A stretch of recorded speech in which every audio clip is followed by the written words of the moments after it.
So let's say you have a property under contract with the seller and you have an assignment contract signed with a cash buyer. And let's say it's closing day, you get yourself ready, go to the title company at the exact time that you're supposed to close. The seller's there, you're there, and you're just waiting for the buyer. 5 minutes pass, 10 minutes pass, an hour, the buyer is still not there. You've been calling, texting this particular cash buyer, no response. What do you do? What can you do, number one, to avoid a situation like that? And what can you do in order to help this seller in this specific situation and just to protect yourself so you won't be charged any type of title fees or anything like that? In today's video, I'm going to explain that. What's up, YouTube? It's Matthew here. Welcome back to my channel. In today's video, I'm going to talk about what to do with cash buyers flaking from your deals or how to just avoid that entirely. This was actually in response to a comment that you all put in one of my videos, so you all never know. Ask your questions down below. I may make a full-blown video answering your question. So number one, how do we avoid situations like this? So number one, you have to vet your cash buyers.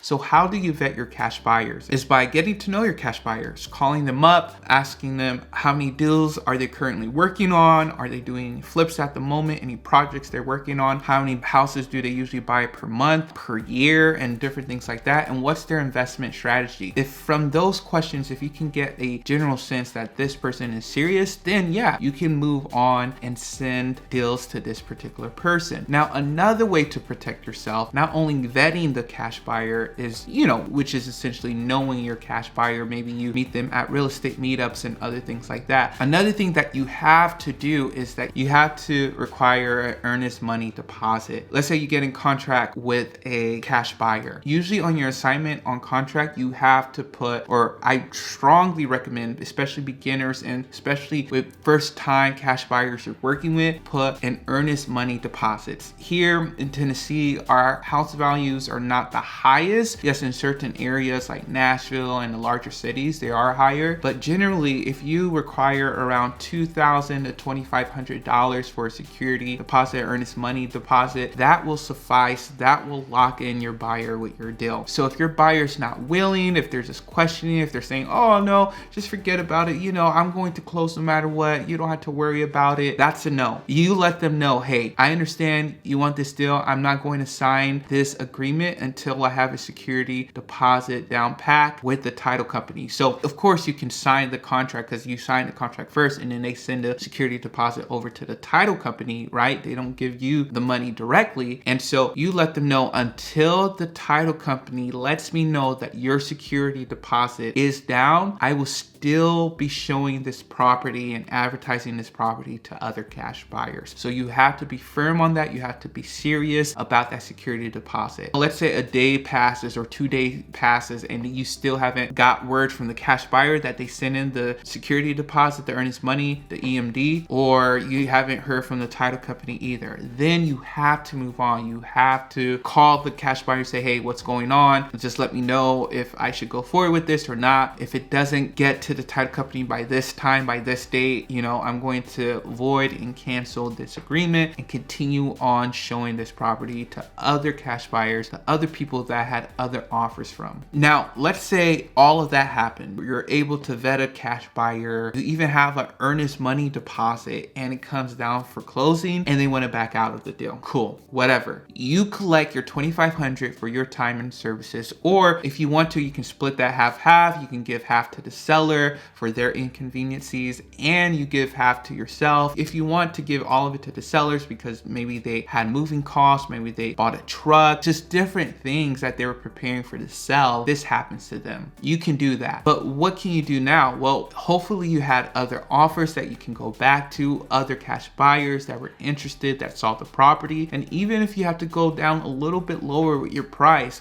cut into your assignment fee, you may have to do that if you don't have a ton of offers offers on the table, because now it's time for speed, because the seller is ready to go. The seller probably already made plans for the next place. They need the money right now to put a down payment on their house or something to that nature, and you have to act fastly. Then I would say go to the largest, the best wholesaler in town who's even bigger and better than you. You know, be humble, be like, hey, this is the situation. I need your help right now. Please, we can split it 50-50. This is the situation. I need a cash buyer within the next day, in 24 hours, right? So those are some options. You know, do that. Maybe go to your next buyer, like I was saying, go to another wholesaler, other things like that. Another thing when understanding this whole scenario is, you know, you have to be transparent with your seller from the start, right? Because you can't imagine like going to the closing table and you telling the seller, hey, by the way, I'm waiting for someone. I'm waiting for a buyer. Like, what? I thought you were the buyer. So that's why it's so imperative to have transparency and these honest, brutally honest conversations with your seller, right? That's why so many states and cities are having these regulations in place where they have full transparency in the contracts, or they're requiring license for you to wholesale, because situations like this happen a little bit too often in certain cities, and it just puts the seller in a bad place, and it just puts the reputation of real estate investors and wholesaling down. So make sure you address that. You're transparent and you're honest with your seller in case you run into something like that. And it may happen to most people, because even the best wholesalers, things like this happens to them, right? They can have everything in place, all these transparency, everything, and buyer can still back out, or the seller can still get mad even though you told them up front, hey, I'm going to sell this to another buyer. At closing, you're going to see another person, and they can still get angry at you. And that's just life. You just have to know how to deal with that and be patient with the seller. Another thing within this question that one of you all posed was, how about fees and just the cost? Will the title company charge me or anything like that? Once again, you have to communicate that with the title company and let them know, hey, this is what we're doing. Are you going to charge me for this or that? Usually if you have a good relationship with the title company, they're not going to charge you, especially if you brought deals to them before and they know that you close multiple deals a month or, you know, a few times a year. They'll probably let you go by and you'll be totally fine. But you have to be sure beforehand, right? You have to understand that, hey, you know, they are putting work. They did a title search. They were expecting some sort of money from this deal. They were scheduling people, the buyers, the sellers, everyone together in order to get this deal done. So another thing, I was just looking at another question that was right below that one. It says, do you give the buyer's info to the seller contract holder? So I think what they're saying is, do you give information to the buyer about the seller? If they ask about specific things, I let them know. If they ask for a copy of it, sometimes I may give it to them, sometimes I won't. It just depends on what they're looking for and other things like that. As long as you make it clear, like, hey, if you have any questions, come directly to me, not the seller. That's just put boundaries between you and the buyer, because let's say a buyer, you know, backs out of a deal. You always run that risk that they might come behind your back and try to talk directly to a seller in order to get a lower price for the deal, or to say, hey, this person's a middle person, we can skip this person or whatnot, other things like that. And you just have to be able to handle that and just put things in place beforehand. Transparency, let them know, hey, be firm, hey, you talk to me, you don't talk to the seller. I have an agreement with them, and other things like that. And so make sure that if you do have another buyer in place, or you're going to JV with another company since your original buyer backed out, that you sign them quickly that same day with an amendment to extend this contract for like maybe another 14 days. You just apologize to the seller, and you try to get them for more days. All right, and then finally, if you deal with that situation, you have to make it clear to the buyer that you're never going to work with them again, right? This is it. Like in this situation, if a buyer has done that, there's no second chances. There's too many buyers looking for deals. For you to deal with a buyer who backed out of a deal they were going to make money with, it fit their budget, it fits everything, and yet they back out, what's the reason, right? That's a no. Like, they're done. Like, move on. Like, never work with that person again in that situation, because they felt they didn't perform, and there's just too many investors who are willing to perform in this climate, in this economy, for you to have to try to sell it to that same buyer again. No, move on, find another buyer. You will find one. All right, you all, hope you all enjoyed this video. Be sure to like, subscribe, and make sure you comment down below. I'll make a full video with your question, just answering, explaining